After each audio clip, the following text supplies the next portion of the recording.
A Janja acaba de ser completamente humilhada ao vivo durante uma entrevista lá no Japão. O povo brasileiro debochou da petista que virou piada a nível mundial. E para deixar o dia da esquerda, em especial dos petistas, ainda mais amargo, eu vou te mostrar que o ministro do Supremo Luiz Fux acaba de subir o tom de voz e calou a boca, não somente do Xandão, como também do ministro do Supremo Flávio Dino, desmascarando toda hipocrisia e saindo em defesa do presidente Jair Bolsonaro. Ah, e tem também a Globo completamente desesperada pelo fato de ser obrigada a ver o presidente Bolsonaro frente a frente, como um homem de coragem enfrentando nos olhos os seus algozes. Como você já sabe, eu, Felipe Lynch, sou o vereador pelo PL, o mesmo partido do nosso presidente Jair Bolsonaro, eleito com mais de 4.300 votos. Portanto, o povo daqui da minha cidade me transformou em um dos mais bem votados da história. Inclusive, é utilizando esta credibilidade que eu tenho aqui há muitos anos que eu quero te convidar a vir trabalhar junto comigo e juntos, eu e você, vamos começar a faturar de verdade com a ferramenta mais poderosa da internet, que é a inteligência artificial. E sabe quando que isso começa? Hoje, agora mesmo. Só que para você poder saber todos os detalhes e para ter acesso a uma aula 100% gratuita, onde eu vou te provar que isso funciona, eu peço para que você fique até o finalzinho deste vídeo, pois lá no final eu vou te dar a chave do seu sucesso, a virada da chave da tua vida. Bora lá, tô te esperando. Quando te perguntarem o que é coerência, respeito à democracia, à nossa Constituição, basta assistir o vídeo do Luiz Fux, ministro do Supremo, enquadrando geral. Senhor presidente, foi muito bom o ministro Dino relembrar que, em caso não tão recente, houve quase que uma unanimidade e eu fiquei vencido. Eu sempre costumo dizer que pior do que o juiz que não sabe direito é o juiz incoerente. De sorte que eu gostaria aqui de pedir vênia para manter a minha incoerência sobre os seguintes argumentos. Em primeiro lugar, essa matéria não é tão pacífica assim. Essa matéria já foi mudada e remudada e voltou-se à tese originária várias vezes. Primeiro, no meu modo de ver, se essa matéria fosse tão pacífica, depois da mudança do regimento, dias atrás, desse mês, 11 de março de 2025, 11 de março de 2025, eu votei na companhia de outros colegas e fiquei vencido. E por quê? Porque ou nós estamos julgando pessoas que não exercem mais função pública e não têm força de prerrogativa no Supremo, ou nós estamos julgando pessoas que têm essa prerrogativa e o local correto seria, efetivamente, o plenário do Supremo Tribunal Federal. O fato de que há inúmeras ações que já foram julgadas assim decorre exatamente de que o número de partes envolvidas nesse processo é multitudinário. Mas, se nós formos analisar a história, desde a súmula 394, que dizia que não se poderia aplicar o foro por uma questão de isonomia, autoridades públicas, depois a mudança de que autoridades públicas deveriam se submeter ao Supremo, depois, mais uma vez, que não deveriam se submeter ao Supremo, e agora essa última fórmula da questão de ordem no inquérito 4787, do qual restei vencido, reconheço, restei vencido, assentou-se efetivamente que, digamos assim, essa competência não prevaleceria e prevaleceria, então, a questão da competência do Supremo Tribunal Federal, ainda que os agentes não exercessem mais cargo público. O ministro Celso Mello, professor de todos nós, dizia que essa competência de foro não deve nem criar privilégios e nem criar justificativas e restrições a quem quer que seja. Então, eu sempre procurei seguir esse entendimento. Por outro lado, me chamou muita atenção que foi depois da modificação dos regimentos, foi 11 de março, nós estamos no dia 25. E eu votei em companhia de vários outros colegas, e nós já estamos vencidos. Então, não é uma matéria pacífica. E a questão do número de ações que já foram julgadas, isso não impede que a mão depois se reflita sobre essa questão. Tanto mais que aqui é importante, é que a incompetência absoluta é um vício que é passível de ser alegado, inclusive, na reincidibilidade do julgado. E nós aqui, na primeira turma, temos vários habeas corpus, vários que foram impetrados e, por incompetência absoluta, foram concedidas as ordens. Então, eu peço todas as vênias para manter a minha coerência de que manifestei semana passada. Eu não posso mudar de opinião de uma semana para outra. E quero deixar bem claro Mas entendo que isso não foi dito nem de longe, que essa posição de vários colegas vencidos não levou em consideração nem capa de processo, nem nome de ninguém.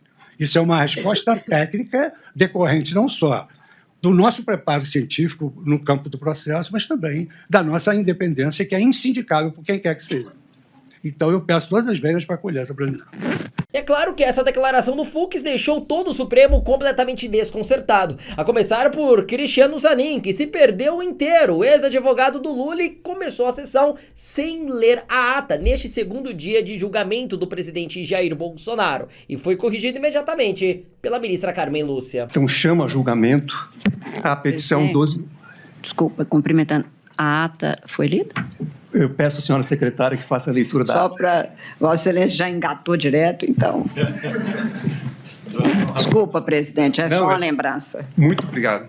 E o nervosismo tá tão gigantesco por lá, pelo fato do presidente Bolsonaro estar assistindo na cara dos juízes que estão julgando ele, que o mesmo Cristiano Zanin, ex-advogado do Lula, resolveu, vamos dizer, num ato falho, ou talvez já anunciando que já está bem pré-determinado ali, de que eles não estão lidando com denunciados, mas sim com réus. Advogado do denunciado Jair Messias Bolsonaro, no sentido de indeferir que o colaborador Mauro César Cid se manifeste antes dos demais réus, denunciados, desculpa. E o nervosismo não sobrou somente para o Zanin, como também para o Xandão, que observem a folha na mão dele tremendo mais do que vara verde. Agendou as sessões extraordinárias para os dias 25 e 26 de março de 2025, com início às 9h30 e término às 12h30, bem como manteve a convocação da sessão ordinária para dia 25 de março. Interessante, será que estava ventando muito ali dentro do Supremo? Vocês perceberam a mão dele balançando, tremendo bastante? Dessa forma aqui, ó, vou até pegar o papel aqui para poder mostrar para vocês, tipo assim, ó. Vocês perceberam? Tremendo?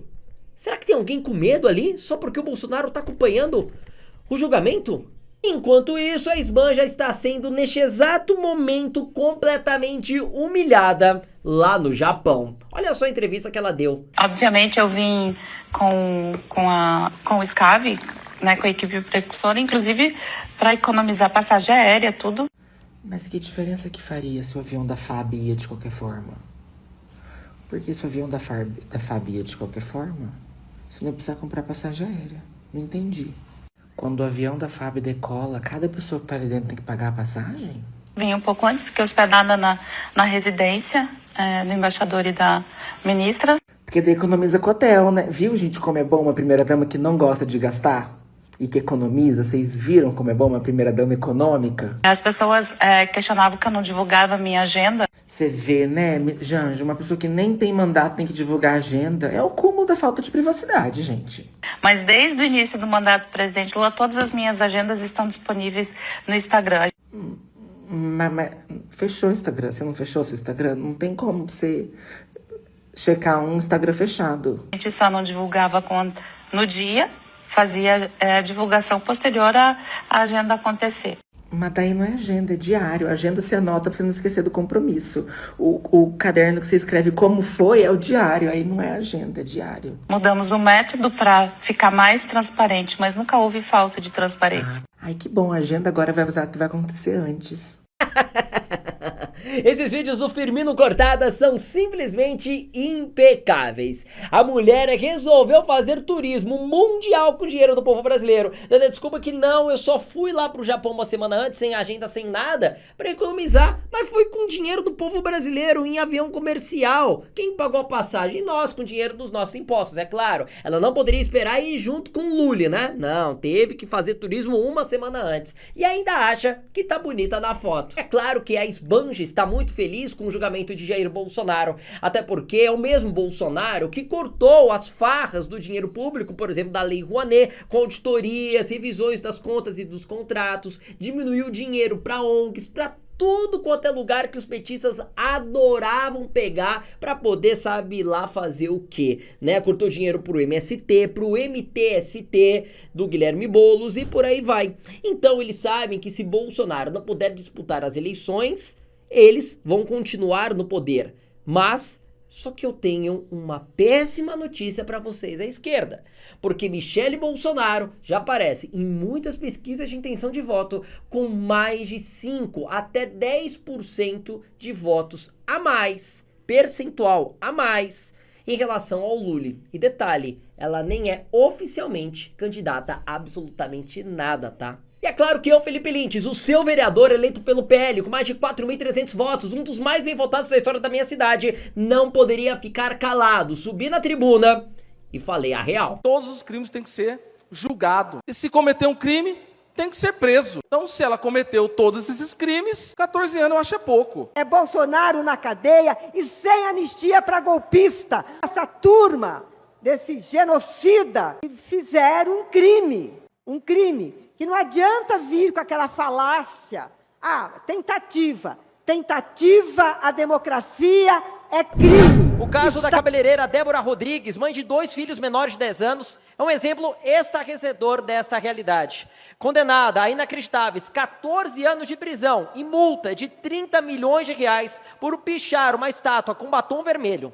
Uma punição desproporcional, absurda e inaceitável. Nós estamos aqui diante de um estilingue e diante de uma bolinha de gude, que segundo o senhor ministro Supremo Alexandre de Moraes, com voto acompanhado do senhor ministro Flávio Dino, foram utilizados para aplicar um golpe de Estado no nosso país. Ao mesmo tempo, temos corruptos que têm seus crimes relativizados e soltos rapidamente, enquanto rachadinhas viram um simples acordo com a justiça brasileira. Vale também lembrar um episódio do passado, quando 10 jovens estrangeiros presos pelo sequestro do empresário Abílio Diniz em 1989 ficaram presos por 10 anos. Em determinado momento entraram em greve de fome, alguns ameaçaram até a greve seca, e foi necessário um grande esforço político para que fossem libertados, com o intermédio, do então sindicalista Luiz Inácio Lula da Silva, e que teve o aval do então presidente da República, Fernando Henrique Cardoso, nos anos 90. E recentemente, como presidente da República, o Lula se orgulhou da sua intermediação para poder liberar os sequestradores de um empresário. Infelizmente, vivemos tempos sombrios em que atos simbólicos são tratados como crimes hediondos, enquanto delitos gravíssimos são minimizados. O Brasil precisa de justiça de verdade, não de perseguição seletiva. Sinceramente, esse país, a justiça desse país, já está morta. Este meu discurso foi em relação a uma moção de repúdio que conseguimos aprovar quase, digo quase, por unanimidade, e só não foi desta forma por causa de 3 votos contrários da esquerda, de vereadores do PT, do PSOL e do PCdoB. E a novidade, né? Bom, mas é justamente com esta coragem, com esta credibilidade que eu tenho há muitos anos aqui nas redes, que eu quero te convidar a vir trabalhar junto comigo. E juntos, eu e você, vamos juntos, a partir de agora, começarmos a faturar de verdade com a ferramenta mais poderosa da internet, que é a inteligência artificial. Conforme eu falei lá no comecinho desse vídeo, o convite tá aqui pra você. Escuta só. Você precisa entender de uma vez por todas que é possível sim fazer 400, 500 até mais todos os dias trabalhando com a internet diretamente da sua casa. E o melhor, sem vender nada, sem ter que se expor e muito menos participar de qualquer golpe que tá em alta por aí. Como o jogo do tigrinho, do aviãozinho e muito menos vender o curso do curso. É tanta besteira que a gente vê por aí que a gente deixa de acreditar, né? Mas olha, como tudo que eu falo aqui eu provo, eu quero te mostrar o que o Rafael conseguiu fazer nas últimas semanas. Pouco mais de R$2.000. E o que falar da Carla, que conseguiu esse ótimo resultado, uma inscrita daqui do meu canal. Muitas amigas têm me perguntado como que consigo trabalhar menos e ter mais tempo com os meus filhos. Foi muito simples. Simplesmente vim aqui em um vídeo teu, cliquei no link na descrição de assistir o vídeo que explica tudo sobre a inteligência artificial e acabei me matriculando no seu método. Muito organizado, que explica passo a passo e simples. Realmente cumpre o que promete, né? Isso que tá me dando um resultado aqui em casa excelente. Deixa até eu te mostrar aqui nas minhas últimas semanas quanto eu ganhei. Estou muito feliz mesmo. Muito obrigada, Felipe. Beijão. Então se você quer ser igual ao Rafael ou a Carla, que saíram completamente do zero e mudaram suas vidas financeiras, eu te convido a clicar agora mesmo nesse link que tá logo aqui embaixo na descrição desse vídeo, ou no link que eu deixei no primeiro comentário que está fixado também logo aqui abaixo, para você ganhar uma aula gratuita, 7 dias de satisfação garantida ou seu dinheiro de volta e o melhor, suporte comigo, Felipe Lintz, 24 horas por dia, 7 dias por semana. Agora é pra valer. Ou você aprende uma profissão que tá super em alta no mercado de trabalho a partir de hoje, ou você deixa de confiar em mim. Então não perca tempo, porque as vagas são muito limitadas, senão não consigo dar suporte pra todo mundo. Então por isso eu tô te esperando agora mesmo. Clique agora no link que tá logo aqui embaixo deste vídeo. Bora!